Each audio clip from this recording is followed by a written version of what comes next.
He go to school every day. इस वाक्य में एक गलती है। शी डोंट लाइक कॉफी, ये भी वाक्य गलत है। They takes rest after lunch, ये भी वाक्य गलत है। I am go to temple every morning, ये भी वाक्य ग्रामेटिकली इनकरेक्ट है। और we are eat breakfast at AM, ये भी वाक्य गलत है। अब ये वाक्य हम हमेशा जैसे यूज करते हैं, हमेशा कहते हैं। अब इन सारे वाक्यों की गलतियों की जो जड़ है, उस जड़ को आज हम इस वीडियो में समझने की कोशिश करेंगे।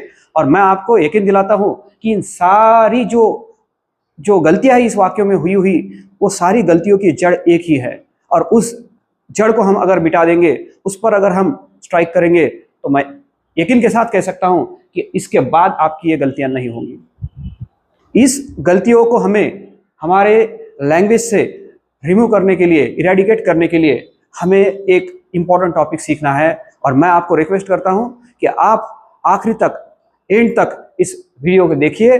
और I promise you, by the end of this video, you will have got rid of all those mistakes which you commonly do in your daily conversation. So let's get started. तो जैसे मैंने बताया था कि इन सारी गलतियों की जड़ है एक ही टॉपिक, और वो है सिंपल प्रेजेंट टेंस। हमें अगर इंग्लिश बोलते वक्त गलतियां टालनी है तो हमें सिंपल प्रेजेंट टेंस को प्रॉपरली सीखना होगा। अब देखिए, जो गलतियां हमने इसके पहले सेंटेंसेस में जो की है, उन गलतियों को आप इसके बाद नहीं करेंगे। लेकिन उसके लिए आपको इस सिंपल प्रेजेंट टेंस में जो हर बात मैं आपको बता रहा हूं, उसको गौर से समझना होगा। So let's get started. तो पहली बात हमें सिंपल प्रेजेंट टेंस में यह समझनी है कि हम सिंपल प्रेजेंट टेंस यूज कब करते हैं। जब हम हमारे जो रोज के काम हैं, हमारा जो डेली रूटीन है, हमारी जो आदतें हैं, जो यूनिवर्सल ट्रूथ है, इनके बारे में जब हम बोलते हैं तो हम सिंपल प्रेजेंट टेंस यूज करते हैं।